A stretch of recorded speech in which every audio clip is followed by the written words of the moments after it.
Alla. Muallif Nargiza Usanbayeva. 13-qism.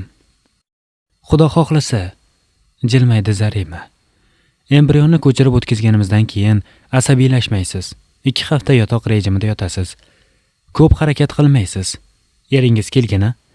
Ha, koridorda kutib o'tiribdilar. Ko'chirib o'tkazganimizdan keyin 1 soat shu yerda qimirlamay yotasiz. Keyin eringiz sizni ehtiyotlab olib ketadilar. Ichadigan dorilaringiz bor, qoldirmay vaqtida ichasiz. Xo'p, 2 haftadan keyin test qilib ko'ramiz. Tayinladi Zarima. Ilohim, Allohim quvontirsin. Ilohim. Munira Zarimani quchoqlab oldi. Rahmat sizga, shunday baxtni berganingiz uchun. Uzi apparati oldida Xushnida o'tirar, Sitorani tekshirayotgandi. Aytgan ukollarimni hali qabul qilishni boshlamadingiz-a? Dedi Xushnida. Yo'q hali, vaqti kelmadi dedingiz. Yaxshi, kunora kelib shunaqa Uzida ko'rinib turasiz. Men o'zim aytaman. Xo'p, dedi Sitora va yuragi siqilganidan savol bera boshladi. Xushnida Asilbekovna, tuxum o'sayotgan vaqtida o'g'il qizligini bilib bo'ladimi? Sitora, bolaning o'g'il qiz bo'lishini ayolga bog'liq emas, tushuntirdi Xushnida. Ayol faqat bolani o'stiradigan joy. O'g'il qizligi erkakka bog'liq. Chunki u xromosomalar faqat erkakda bo'ladi. Ayolda faqat X xromosomalar bor. U bu o'g'il degani. Shuning uchun sizda o'sayotgan tuxum jinsni belgilamaydi.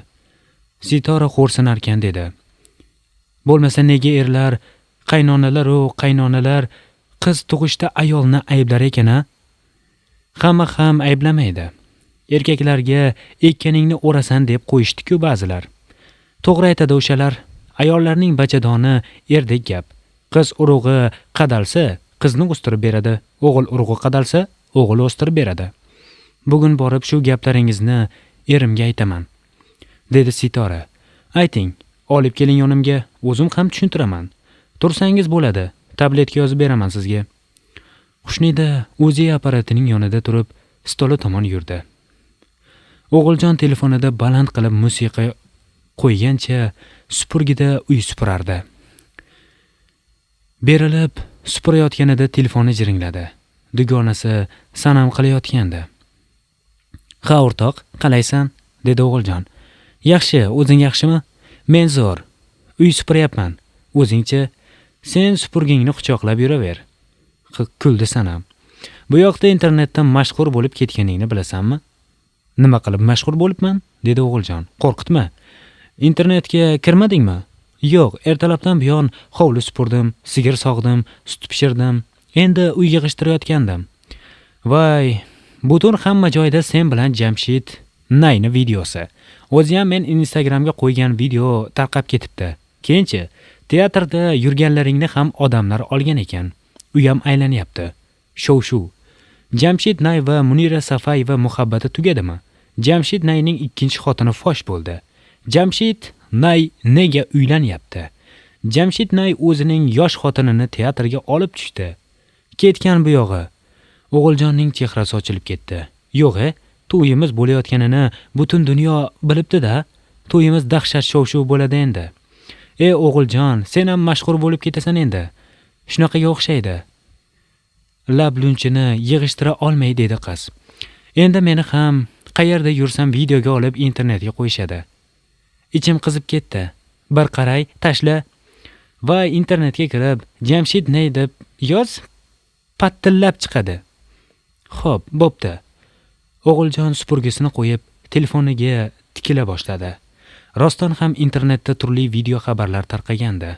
Jamshid va O'g'iljonning birga yurgani, teatrga kirgani, o'tirishgani, O'g'iljonning o'zi dugonasiga yuborgan video turli xabarlar tarqalishiga sabab bo'lgandi. O'g'iljon ham bitta xabarni ko'rdi. O'zbek san'atida Jamshid Nay taxallusi bilan tanilgan sozanda Jamshid Safayevaning yosh qiz bilan birga teatrga tushgan videosi tarqaldi, deyilgandi xabarda. Videoda qiz to'ydan keyin ham kelib turishlari haqida gapirgan. Jamshid Nay esa ma'qullagan. Nahot Jamshid Nay aktrisa Munira Safayeva bilan ajrashdi. Bu qiz kim va ularning to'yi qachon? Bizdan uzoqlashmang, hammasi haqida faqat bizning kanalda bilib olasiz. O'g'iljonning ko'zlari yonib ketdi. O'ziga o'zi gapirardi. Voy, rostdan mashhur bo'lib ketibman. Azima klip syomkasida. U avvaliga milliy kiyimda xonish qildi. Tasvirga olishdi. So'ng zamonaviy kiyimda rol o'ynadi. U bilan tinimsiz rejissyor, imidjeymer, klipmaker ishlardi.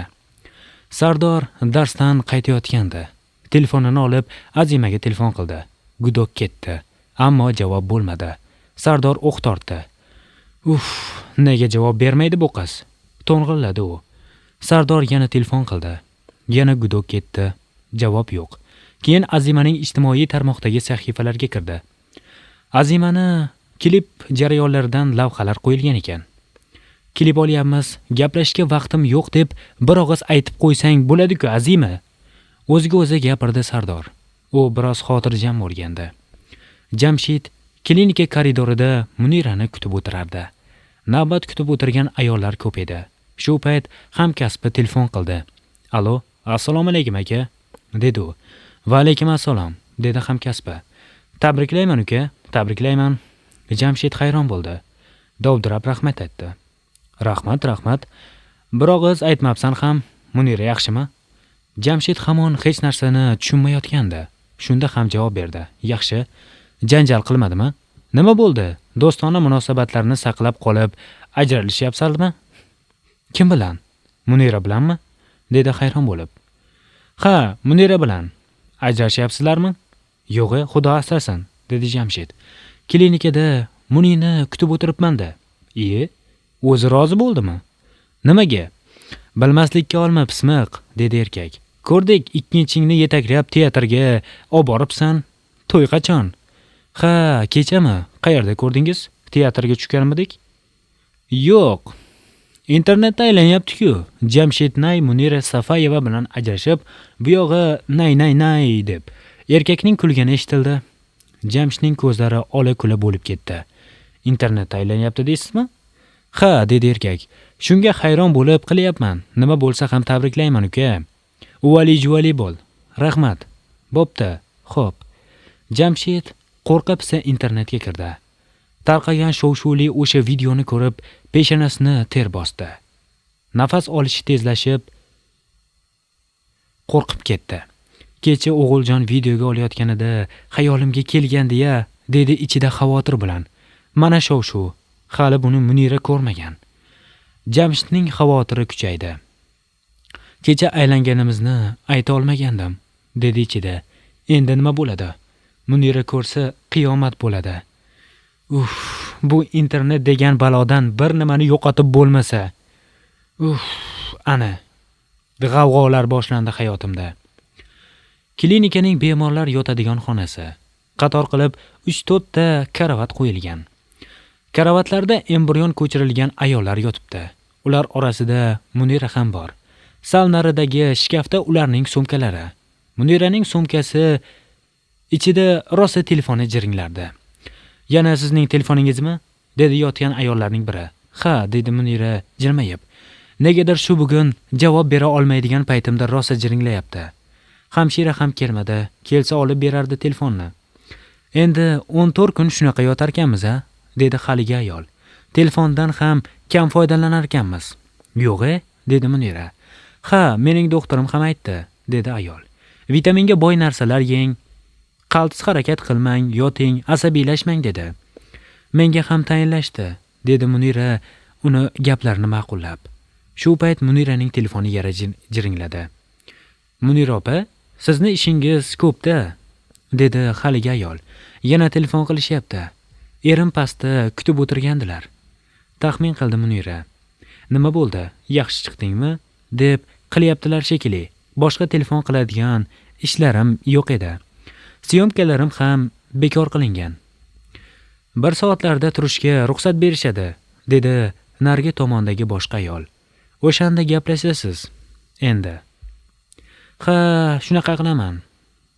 Ilohim, hammamizni embrionlarimiz yaxshi joylashib, yaxshi o'sib ketsin", dedi gap boshlagan ayol. "Sizda nechta qo'yishdi Munira opa?" "Bitta", dedi o'ksinib Munira. "Bitta tirik qolgandi. Sizda-chi?" "Menga 3 ta qo'yishdi. Yana 8 ta embrionimiz bor. Muzlatib qo'yishdi. Qanday mazza! Rost mana havas ketdi Muniraning. Xushnidaning qabulida Maryam va Yusuf o'tirardi. Xushnida qog'ozlarni ko'rar, Maryamga va Yusufga qarab qo'yardi. Oxiri og'ir tin olib gapirdi. Tahlil natijalari sizlarning bir-biringizga mos kelmasligingizni ko'rsatibdi. Maryam Yusufga yalt etib qaradi. Nahotki, axir biz bir-birimizga yetti-yot begonamiz-ku. Bu qarindoshchilikka qaramaydi, tushuntirdi Xushnida. Maryamxon, sizning immun tizimingizda turmush o'rtog'ingizning urug'lariga nisbatan qarshilik bor. Bu holatingiz biroz murakkabroq degani. Ba'zilarda mos kelmaslik, qarshilik tanaga nisbatan bo'ladi. Buning yo'li qiyin bo'lmaydi. Juftliklar 6 oy, 1 yil birga yashamasa qarshilik yo'qoladi va farzand bo'lib ketaveradi. Bizda-chi? Umid bilan so'radi Yusuf. Sizda nima desam ekan? Immun tizimi bilan bog'liq bo'lgan mos kelmaslikning davosi qiyinroq. Maryamxon yosh bo'lganlarida garmon berib, yana immun tizimini kuchsizlantirish orqali amallasa bo'lardi. Lekin endi Maryamxonning yoshida Maryamning ko'zlari yoshga to'ldi. Biror yo'li yo'qmi? Yo'li biroz ikkilanib dedi Xushnida. Maryamxon, boshqaga turmushga chiqsa, albatta farzandli bo'ladi. Yusuf, siz ham shunday. Boshqa bir ayol bilan oila qursangiz, bolangiz bo'ladi. Ammo ikkalangizda yana bitta yo'li Eku ham kafolatli emas. Maryam yig'lay boshladi. Yusuf uning yelkasidan quchdi. Marjona qizchasini uxlatib bo'lganda, chaqaloq shirin uxlab yotardi. Oyijoning yoniga chiqsammikin? O'ylardi Marjona. Chiqsam asabimga tegadigan gap aytadilar. Chiqmayman. Marjona karavotida cho'zildi. Biroz yotdi. Yana turdi. Oyim, qaynonang bilan gaplashib o'tir, yaqinlashasan, inoqlashasan dedilar.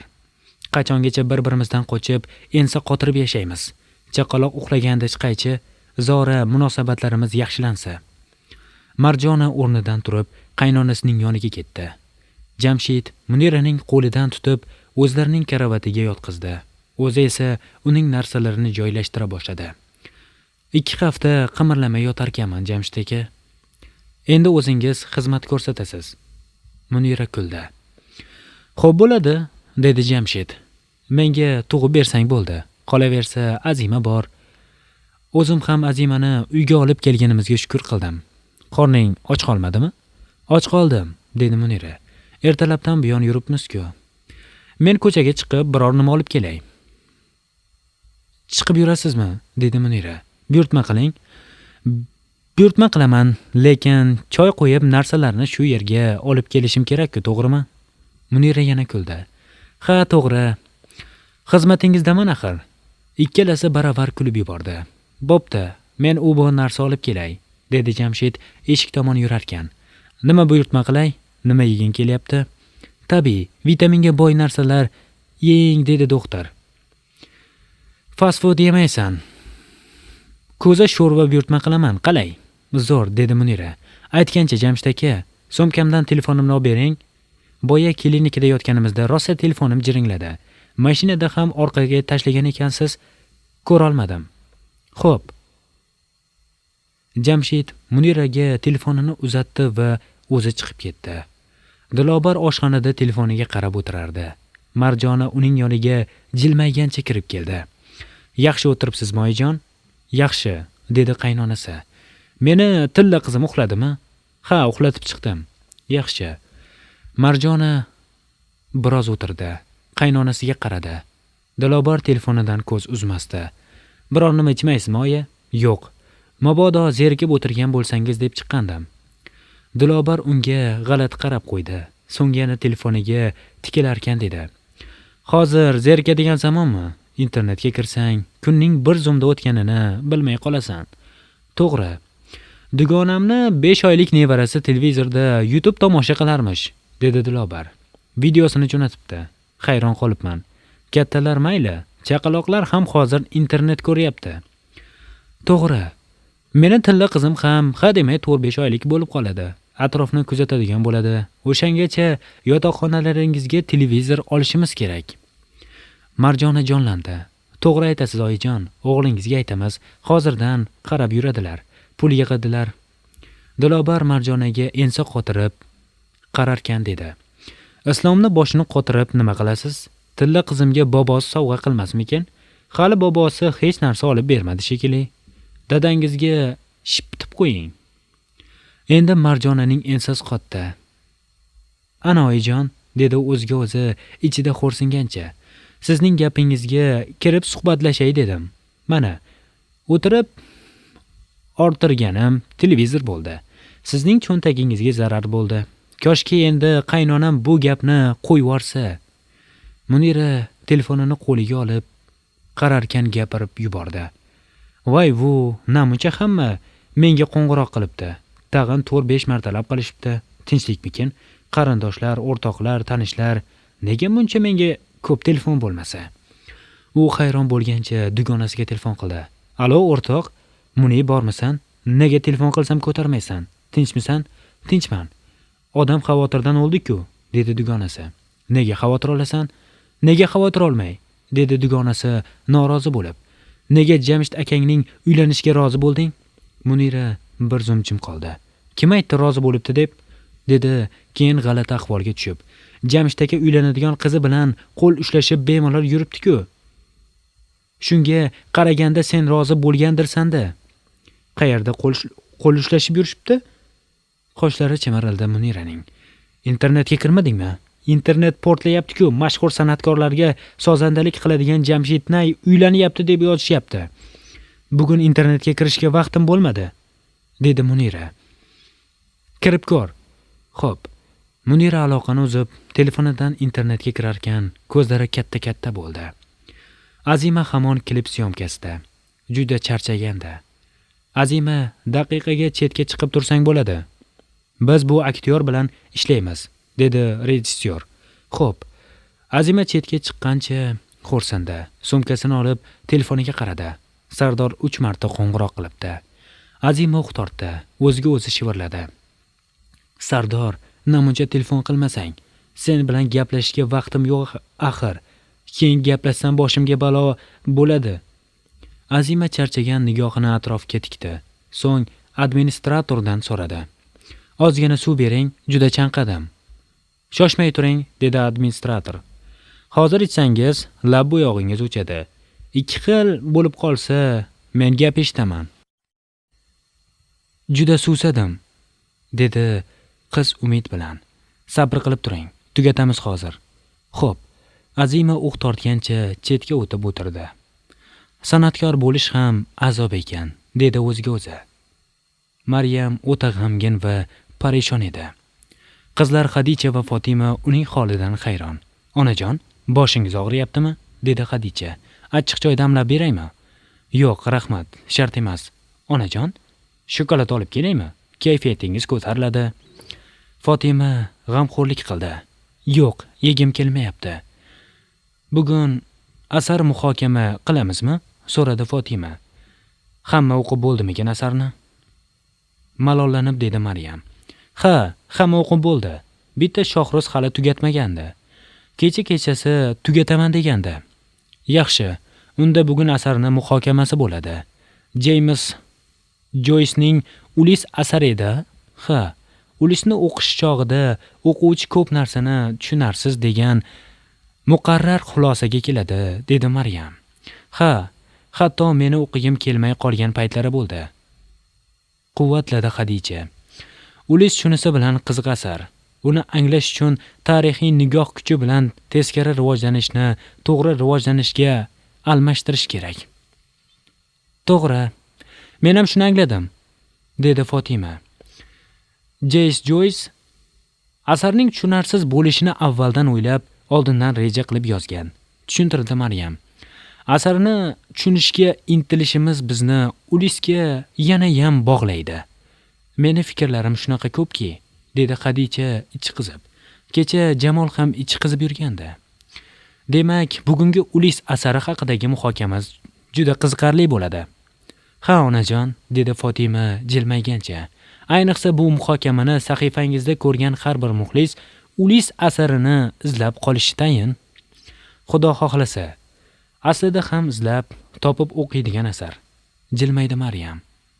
To'g'ri, bo'lmasa kechki ovqatdan keyin muhokama, dedi Maryam. Xushnida xonasidan chiqishga majbur bo'ldi. Koridorda ayollar navbat kutib o'tirar. Reception yonida Lobar jahl bilan baqirardi. Meni qishloqdan kelgan hech narsani bilmaydi deb o'ylayapsizmi? Bilaman. Tanish-bilish qilib prokuraturaga yozgan arizalarimni ham qaytarib yuborgansiz. Lekin men ham jim ketmayman. Pulimni qaytarib bermaguningizcha qo'ymayman. Lobarxon, keling, kiring.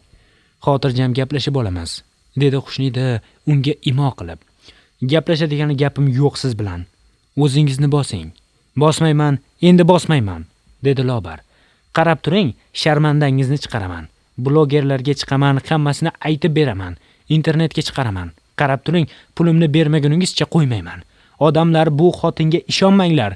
Shu payt klinikaning qo'riqchilari kelib, Lobarni chiqarib ketdi. Shovqin ko'tarmang opa, chiqing. Bu yerda bemorlar bor. Tinchini buzyapsiz axir. Lobarni baqira-baqir chiqib ketdi. Munira videolarni ko'rib chidab tura olmadi. Yig'lab yubordi. Shart turib o'tirarkan, ko'zlarida yosh bilan eshikka qarab baqira boshladi. Jamshid aka dedim. Men nima hasratda yuribman, siz nimalar qilib yuribsiz? Eshik ochilib, Jamshid kirib keldi. Tinchlikmi? Nega buncha baqirasan? Munira telefonidagi Jamshidning O'g'iljon bilan yurgan videosini ko'rsatarkan, qichqira boshladi. Mana bu nima? Nimalar qilib yuribsiz? Topishib olibsiz-ku. Jamshid bir zum o'zini yo'qotib qo'ydi. Qanaqa noinsof odamsiz, xiyonatkor, iflos.